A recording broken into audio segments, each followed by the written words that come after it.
won our first, the first Olympic medal for women's rowing back in 2000.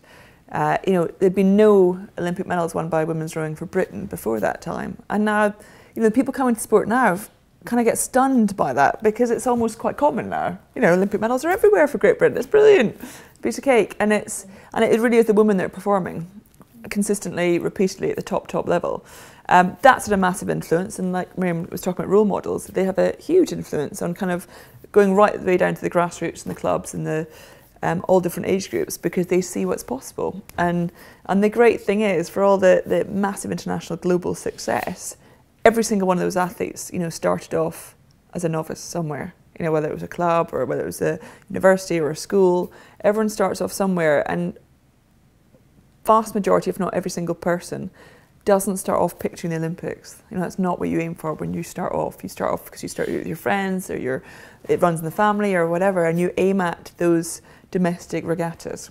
That becomes your world, and that becomes the big thing. And you know, when I started rowing up in Scotland, and we did all the kind of Strathclyde Park and those, and then we sort of branched further out, and then to come down to Henley Women's Regatta was seen as kind of, for us, the big international and the big step up. And you get a lot of confidence from racing at I mean, when we came down and raced at Henley Women's Regatta, it's when you kind of, there are so many clubs from all over the country who come and race here, and you get a lot of confidence from taking that on, because you can get used to a certain part of the country where you can race and be successful there. You want to come somewhere where you get domestic crews, international crews. It's a really respected standard of racing. If you can come and kind of show the skills here and do well here, then you're onto a good thing. And that's when I think people then step up to actually want to do bigger and bigger things. But it's, I mean, you see the success because you have top international crews coming now, and that's what's changed as well.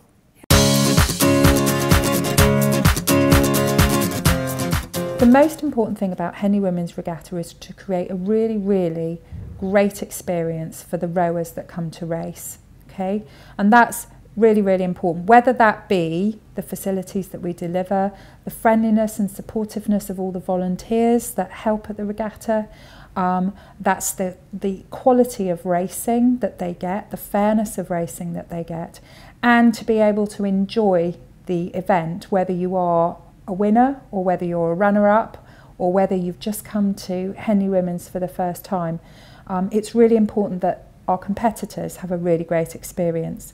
The next thing is then, obviously, the regatta is growing, so we want to be able to deliver a great spectator experience for spectators that are likely to come, but also the additional competitors that will come. So we're looking at creating additional space for that, and to create a great spectator experience, and we're looking to sponsors to come on that journey with us, because we have a wonderful demographic of people that are part of our rowing community, are the spectators that come to watch, are the parents, are the friends, are the colleagues of everybody that's racing.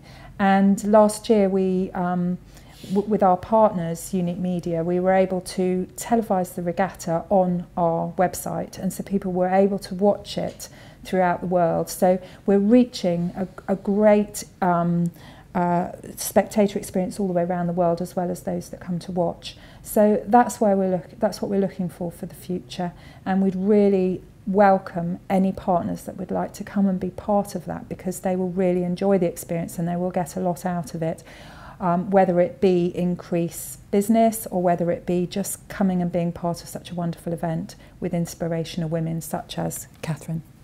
And yourself. And myself. And yourself. And myself.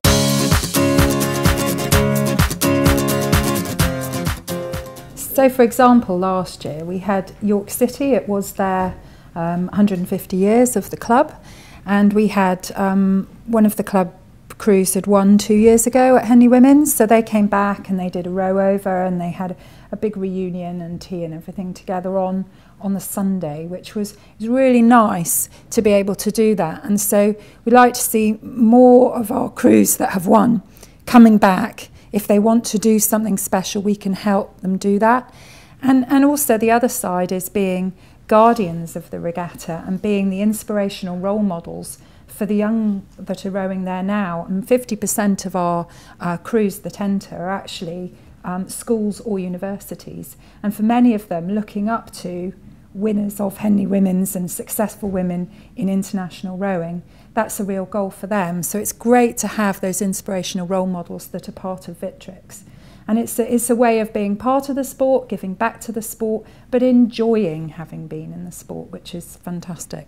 I think it's really important, the more and more I've worked in women's sport, is to keep those connections, and you get so many benefits from it, and sort of support networks, and I just, my whole career I've been so lucky. I've met so many inspirational women, really, really inspirational women, very charismatic, dynamic, driven individuals, and you get them together, you get them in a room, and you kind of feel all the world's problems could be sorted. And being a member of Victrix, you keep that connection, you keep that enthusiasm, you kind of have that, if you ever need it, if you ever want it, if you ever want that support and that reunion, whatever it's going to be, it's just there.